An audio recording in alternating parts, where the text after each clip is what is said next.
Innal hamdalillah nahmaduhu wa nasta'inuhu wa nastaghfiruh wa na'udzu billahi minasy syururi anfusina min sayyiati a'malina man yahdihillahu fala mudhillalah wa man yudlil fala hadiyalah.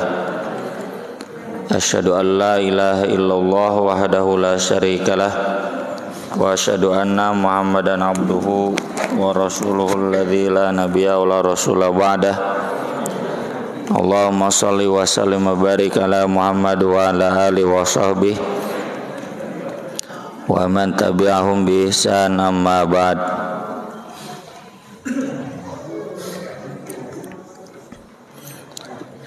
An Aliyin radhiyallahu an, dari Ali radhiyallahu an, yaqulu, dia menceritakan, ba'athani Rasulullah sallallahu alaihi wasallam ana wa Zubair wal Miqdad. Rasulullah sallallahu alaihi wasallam pernah menugaskanku. Bu, siap Bu. Az-Zubair bin Al-Awwam, menantu Abu Bakar, dan Al-Miqdad bin Al-Aswad. Faqala, dengan berpesan, intaliqu, pergilah kalian, hatta ta'tu raudata Khokh, hingga datang ke kebun Khokh. Duka di mananya itu sekarang, sebelah mana saya nggak tahu. Di kitab-kitab juga nggak dijelaskan sebelah mana. Mungkin kebunnya sudah nggak ada sekarang, udah jadi kota.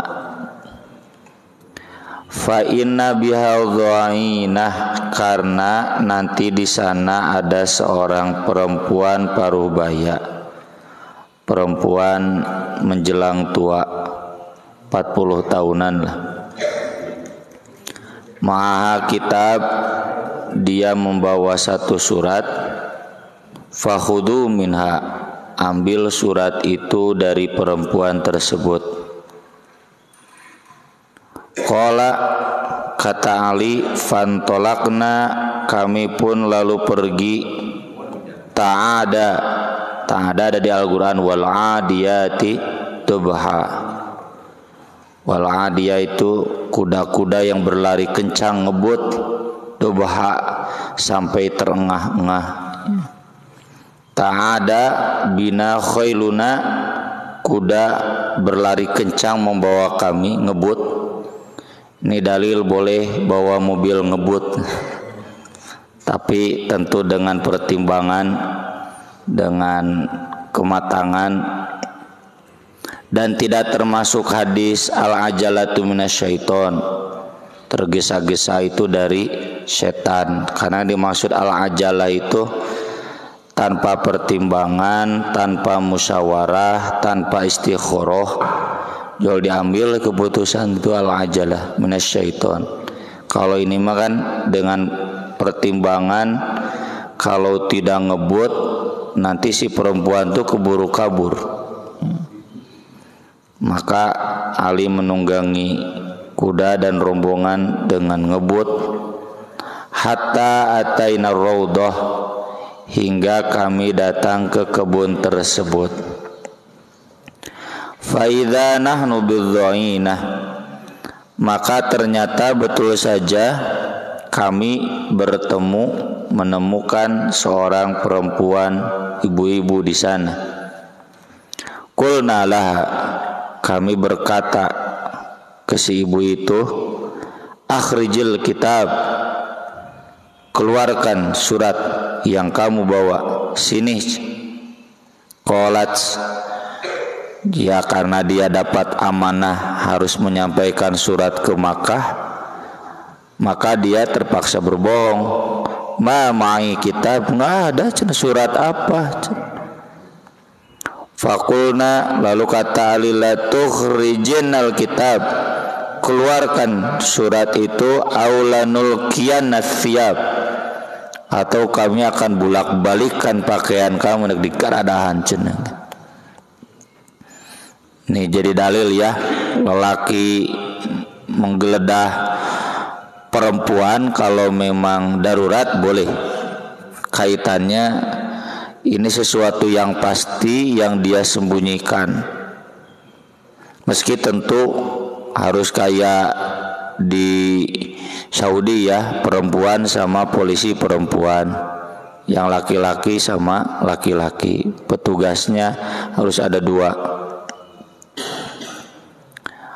Qala fa akhrajathu min iqasiha, maka setelah ditekan begitu dia pun kemudian mengeluarkan suratnya dari balik jalinan rambutnya. Jadi ibu-ibu digelung, ditalikan rambutnya, nah itu diselapkan didinya suratnya. Saking rahasianya tidak boleh ketahuan sama yang lain. Fataina bihi Rasulullah sallallahu alaihi wasallam, karena perintahnya juga ambil surat, bukan baca surat. Sudah diambil surat itu nggak dibaca sama Ali, langsung saja pulang ke Nabi dan membawanya kepada Rasulullah sallallahu alaihi wasallam. Faida itu menunjukkan terkejut ya, menunjukkan baru tahu, heran. Ternyata jadi Nabi pun termasuk Ali nggak tahu itu isi surat apa. Nabi cuma diberi wahyu ada seorang perempuan bawa surat yang berbahaya. Ternyata fihi, isinya min Hatib bin Abi Balta'ah, dari Hatib bin Abi Balta'ah. Hatib bin Abi Balta'ah ini muhajirin, berarti as-sabiqunal awalun, generasi awal yang masuk Islam, senior, bahkan ikut perang Badar. Perang Badar mah perang yang istimewa, banyak hadis tentang fadilahnya, jaminan ampunan buat mereka. Bahkan di saudara kita pun sampai khusus tawasul ku ahli Badar. Kumaha tawasulnya gitulah. Salawat Badar tehnya di ahli Badrin ya Allah. Saking istimewanya sahabat-sahabat ikut perang Badar. Ya bayangkan saja tuh nggak pernah latihan perang 300 ngelawan 1000. Sedangkan itu yang 1000 sudah terbiasa perang, sudah latihan, terlatih gitu. Ibaratnya timnas Indonesia tara latihan ngelawan Argentina. Argentina nage di 3 kali lipat jumlahan, geus pasti eleh lah gitu. Ngelawan Palestina wae nu riweuh perang hese menang. Apalagi melawan Argentina gitu. Kecuali mun disogok heula nya ku ketua PSSI. Jadi ini Hatib bin Abi Balta'ah ini senior. Kalau di Baitur Rahman mungkin gambarannya ini pendiri masjid ini, ya, pendatang awal yang dulu mendirikan masjid ini, yang berkorban mengeluarkan tenaga, waktu, bahkan harta. Surat itu ternyata dari Hatib bin Abi Balta'ah ila nasin bi Makkah minal musyrikin, kepada beberapa orang musyrik dari Makkah, di Makkah, yukhbiruhum, memberitahukan kepada mereka bi ba'di amri Rasulillah sallallahu alaihi wasallam, salah satu keputusan kebijakan yang diambil oleh Rasulullah sallallahu alaihi wasallam. Latar belakang kejadian ini menjelang Fathu Makkah. Pada tahun 5 Hijriah itu kan terjadi perang Al-Ahzab. Al-Ahzab itu koalisi semua suku bangsa Arab yang dipimpin oleh Quraisy mengepung Madinah. Dan kemudian Nabi bikin parit besar. Soalnya kalau langsung bertempur pasti kalah. Makanya dibikin parit besar, Khandaq. Aya nama Khandaqna geus teu aya, masjidna mah aya. Ya, Memorial Park nama aya. Manai di urang mah Memorial Park teh tamana di batur mah masjid. Memorial Park itu. Masjidnya masih ada. Benteng-bentengnya masih ada. Bikin parit dari gunung ini ke gunung ini, ya. Jadi di lawang Madinah, muka Madinah itu dibikin parit, ya. Yang parit itu kalau kuda masuk nggak bisa naik, dan parit itu nggak bisa digajelengan ku kuda, ya. Tapi kalau panah bisa, cuma jarak jauh rentan dengan melesetnya. Sampai Al-Ahzab itu kan mengepung berhari-hari, dek nyerang tuh bisa, ya. Jadi mereka buntu sampai Allah kirimkan farsalna alaihim riha wa junudan lam taruha. Nabi itu tiap malam sholat saja mohon doa sampai ditepak ku Abu Bakar. Nabi sudah kocar kacir, dikirimkan angin dan pasukan malaikat yang memporak-porandakan Al-Ahzab itu. Perang Khandaq dia tahun 5 Hijrah. Kalah lah tuh, total tuh perang terakhir, perang dunia pertama, kalah. Lalu Nabi mimpi Nabi kan wahyu. Mimpinya itu la tadkhulunnal masjidal harama insyaallahu aminin muhalliqina ru'usakum wa muqassirina la takhafun. Kamu akan masuk Masjidil Haram dengan aman, tidak takut, bercukur rambut gundul atau bergunting saja. Maksudnya naon? Ibadah haji. Mimpi itu disampaikan kepada para sahabat, bahagialah. Wah, cenah, berarti Makkah sudah nggak ada apa-apanya, kita bisa ibadah haji bebas. Maka pada tahun yang sama di bulan Zulqa'dahnya Nabi berangkat ibadah haji tahun 6 pakai baju ihram otomatis. Pakai baju ihram mau pakai baju perang, boro-boro pakai baju perang, pakai baju biasa lagi mual mungkin. Nggak bawa alat-alat perang, udah nggak boleh, ya. Dan Nabi sengaja nggak mengambil jalan umum, tapi jalan pinggir, jalan Hudaybiyah. Nah, di Hudaybiyah ternyata disegat oleh orang-orang kafir Makkah. Mereka menolak Nabi untuk masuk, ya. Sampai kemudian Utsman bin Affan dikirim buat melobi, karena Utsman itu orangnya lembut. Wah, dikirim Umar manggeus pipaseaeun. Dikirimnya Utsman. Tapi juga ada desas-desus Utsman dibunuh. Makanya Nabi membaiat para sahabat di bawah pohon. Makanya ada di surat Al-Fat, laqad radiyallahu 'anil ladzina yubayyi'unaka tahta asy-syajarah. Baiat apa? Baiat siap mati meskipun enggak bawa baju perang, meskipun enggak bawa senjata perang. Wah, langsung gempur. Maka orang Makkah datang ke Hudaybiyah minta damai. Perdamaian Hudaybiyah itu 10 tahun gencatan senjata, tidak boleh ada perang, termasuk dengan sekutu-sekutunya. Karena maka kan tadi banyak sekutu-sekutunya, Nabi Muhammad pun banyak sekutu-sekutunya. Banyak orang-orang kafir, suku-suku kafir di Madinah, daripada harus diserang dan dirampas harta mereka, mereka datang ke Madinah, bayar jizyah, bayar upeti. Yang penting mereka aman, ada di bawah pemerintahan Nabi di Madinah.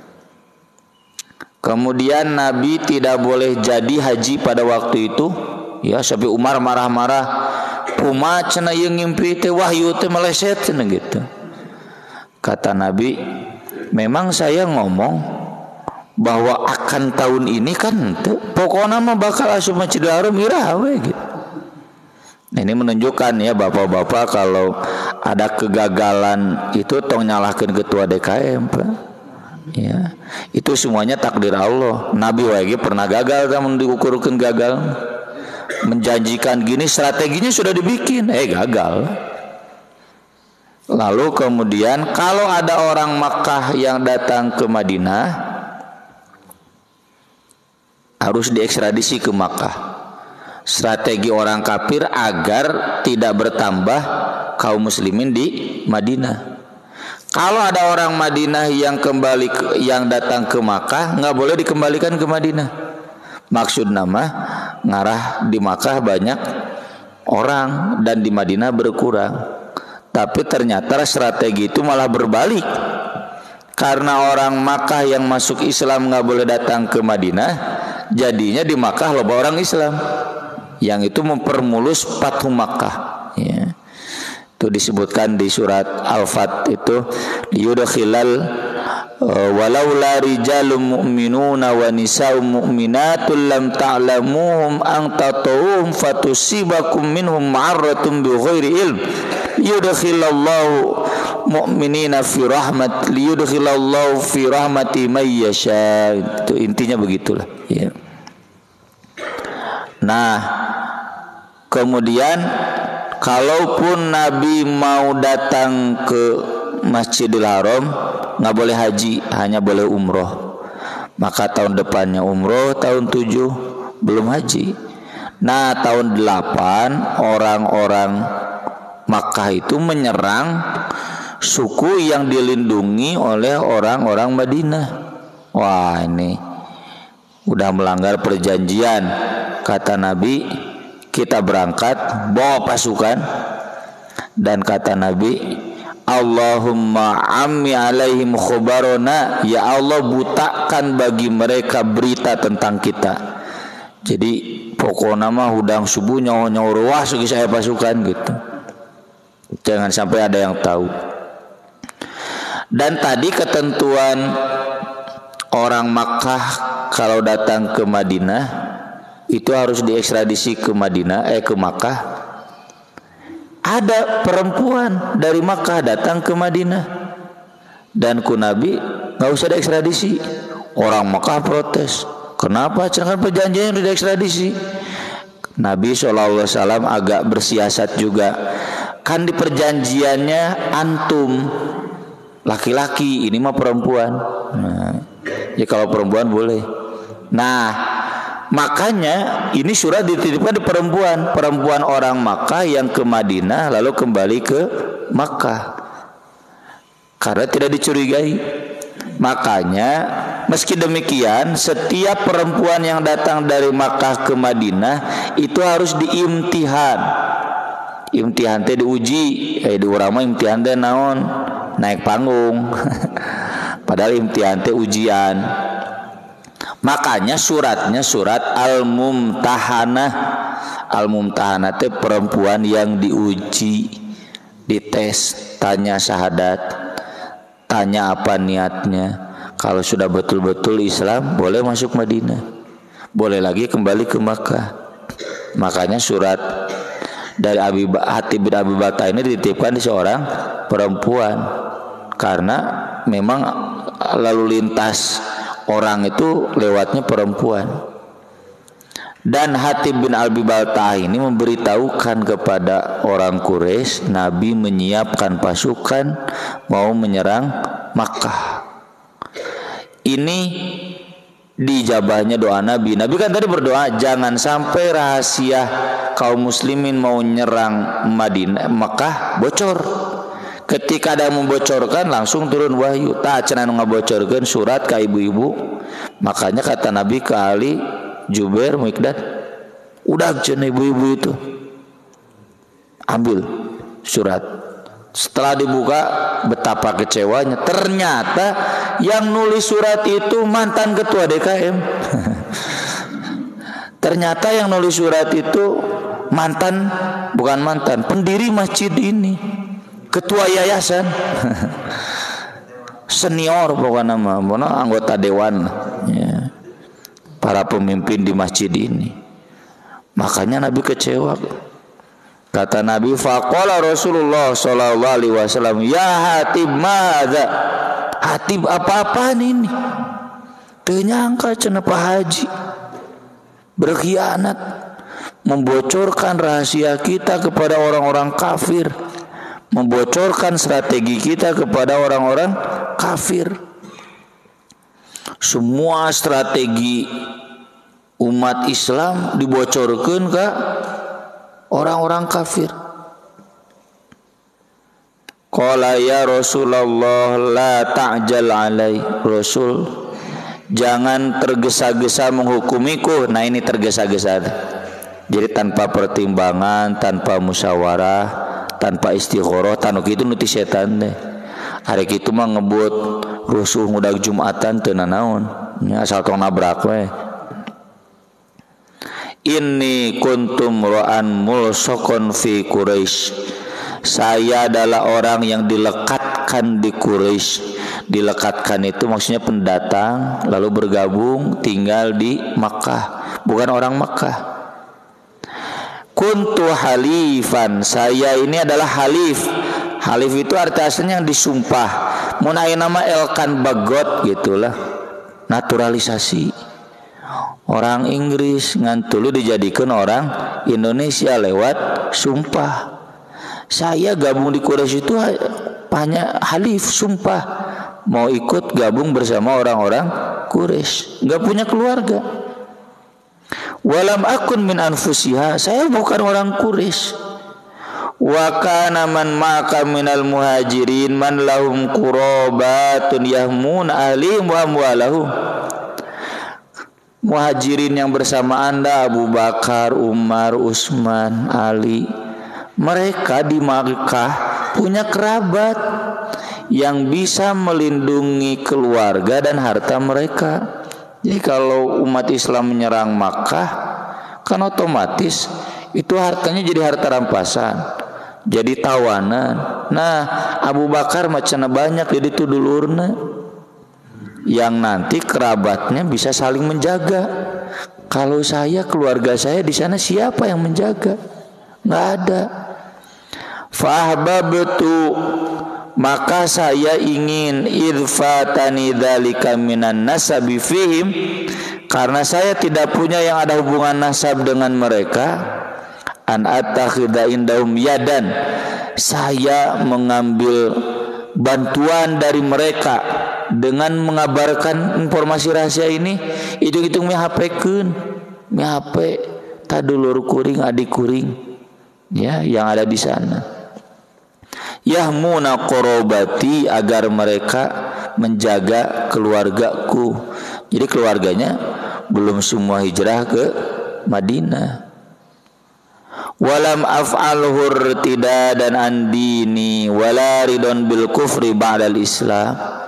Sumpah saya tidak melakukannya karena murtad dari agamaku atau karena ridho dengan kufur sesudah Islam. Saya masih yakin la ilaha illallah Muhammadur Rasulullah.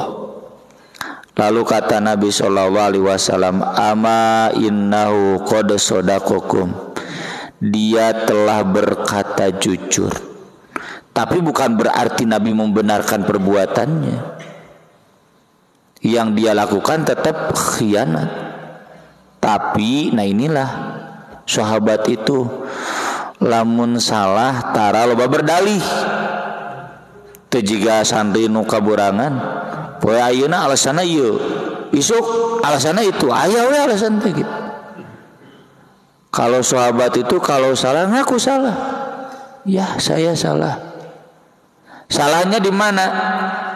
Dia mendahulukan kecintaan kepada keluarga mengalahkan kecintaan kepada Allah dan Rasul. Dia mendahulukan chauvinisme, kecintaan pada keluarga sampai berkhianat kepada Allah dan Rasulnya. Dan ini jadi dalil, Pak, sangat mungkin ada tokoh-tokoh senior-senior kita yang berbuat keliru, mendahulukan keluarganya sampai bersikap tidak adil. Ketika itu ada terjadi di tengah-tengah kita, naudzubillah min dzalik, kita jangan memurtadkan mereka. Kita jangan mengkafirkan mereka. Tapi kita ingatkan enggak boleh. Naon sih? Asup partaina orang kafir, wah cenah demi memperjuangkan Islam, wah mustahil. ujung-ujungna mah miapekeun beuteung, ujung-ujungna mah karena kepentingan duniawi. Tapi karena beliau ulama, doktor tafsir Al-Azhar, jangan sampai kita kafirkan. Pendiri, pendakwah paling hebat, paling berjasa di tanah 1000 masjid, ya, di negeri 1000 masjid. Jangan kemudian kita kafirkan. Hayang S3 di Al-Azhar teh hese. Di kita baru beliau, Pak Quraisy Shihab, yang lain-lainnya susah. Di kadar persis pun belum ada karena syaratnya ketat. Harus mumtaz, harus fasih bahasa Arabnya, Qur'annya, hafalannya kudu molotok keset, belum ada. Hiji dua, kadar NU pun susah. Yang S3 di Al-Azhar teh gitu. Gila mutina 1000 kan S3 paling 2 3 gitu. Nah ini contoh-contoh ya, ketika dulu Pak Wapres yang sekarang ngabela wae nu ayeuna pan banyak yang ekstrim, wah cenah murtad ulah. Ini sangat mungkin terjadi. Masa ini tokoh Baitur Rahman, pendiri masjid, gabung jeung partaina orang-orang kafir misalnya. Itu sangat mungkin terjadi. Ya, berkhianat. Contoh misalkan aya nu ngabangun gereja, padahal gereja itu sudah tidak sesuai dengan peraturan Kementerian Agama dan Kementerian Dalam Negeri. Ngadukung gitu. Harusnya menolak, ini malah mendukung. Aneh cenah itu toko masjid kok begini. Tong aneh. Justru tong aneh aya wae nu kitu teh. Dan kita harus mengingatkan mereka bahwa itu adalah perbuatan yang salah, tapi jangan sampai mengkafirkan, apalagi memvonis murtad, nggak boleh. Faqala Umar, kata Umar, ya Rasulullah, wahai Rasulullah. Umar teh atuh si bedas, da'ni adrib unuq hadzal munafik, biarkan aku memenggal leher orang munafik ini. Ya cenah jelema munafik kurang kadaek we cenah. Umar teh ini jadi dalil bahwa perbuatan hatib itu perbuatan munafik. Karena dia diamanahi jangan membocorkan rahasia, lalu dia berkhianat membocorkan rahasia. Faqala, kata Nabi, innahu qad syahida badran. Jangan lupa dia itu ikut perang Badar. Wa ma yudrika la'allallaha ta'ala man syahida badran. Kamu lupa ya, kamu tidak tahu ya, Allah itu sudah menemui orang-orang yang ikut perang Badar. Faqala, lalu berfirman, i'malu ma syi'tum, silakan kerjakan apa yang kamu mau.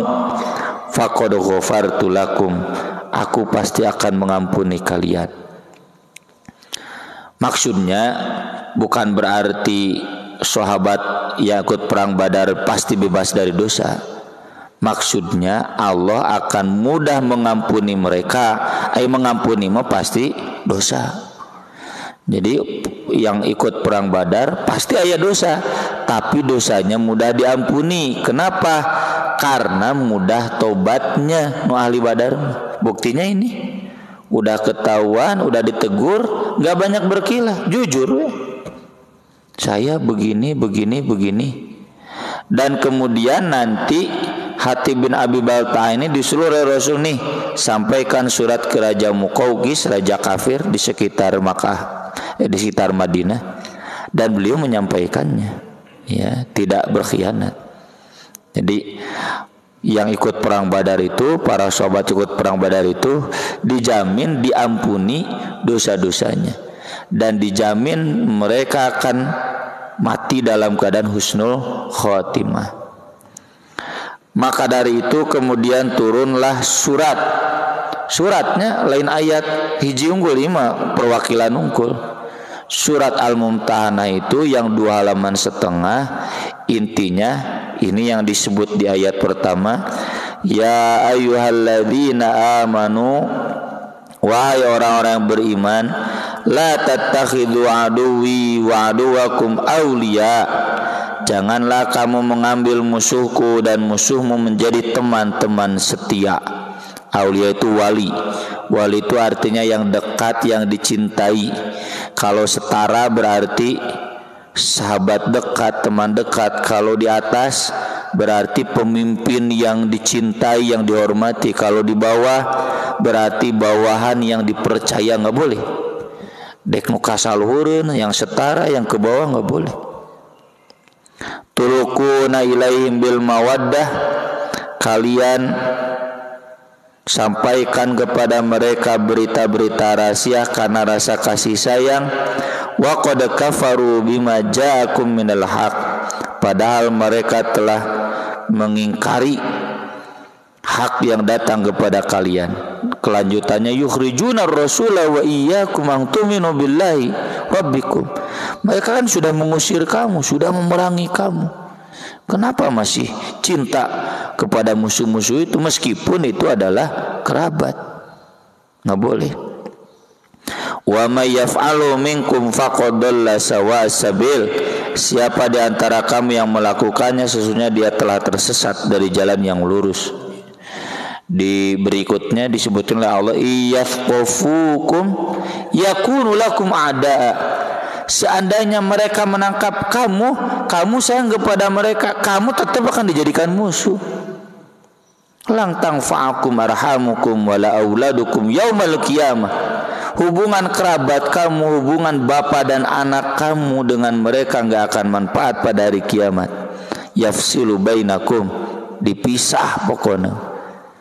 Jadi kenapa kita cinta kepada mereka, mereka pun tidak cinta kepada kita, karena mereka tidak cinta kepada Allah dan Rasulnya. Jangan sampai kita cinta bertepuk sebelah tangan. Ini peringatan dari Allah bahwa untuk urusan cinta pun harus sesuai syariat. Kan kalau hari ini kan cinta ini anugerah Tuhan. Ya kamana we cenah kumaha Allah, salah. Cinta itu bisa kita sesuaikan dengan syariat. Cinta teh kumaha urang. Kalau kita sudah tidak mencintainya, ya udah kita hentikan, udah bisa. Buktina nah potongan bapak nu kapungkurban bapak geus teu inget deui. Udah putus gitu. Atau orang-orang Tasik, orang-orang Bandung, orang Garut nu di Jakarta barudakna Jackmania. Orang Jakarta nu di Bandung anakna bobotoh Persib. Kenapa nggak bisa diturunkan? Ya itu karena bisa dipaksakan cinta itu. Tinggal pindah, bisa pindah gitu. Jadi yang namanya cinta ini harus disesuaikan dengan syariat. Jangan sampai kita kalah ya, cinta kepada kerabat, cinta kepada keluarga sampai mengalahkan syariat. Dan yang paling pokok ini sekali lagi jelas Al-Quran itu jangan sampai kita kalah sama si Ahok. Si Ahok we apal ayatna. Piraku orang api-api itu apa, bahwa nggak boleh orang-orang kafir kita jadikan wali, mau itu pemimpin, mau itu teman setia ataupun bawahan, karena kita cinta kepada mereka. Aku qouli hadza wa astaghfirullah li wa lakum, subhanakallahumma bihamdik, asyhadu an la ilaha illa anta, astaghfiruka wa atubu ilaik. Wassalatu wassalamu ala Rasulillah. Wassalamualaikum warahmatullahi wabarakatuh.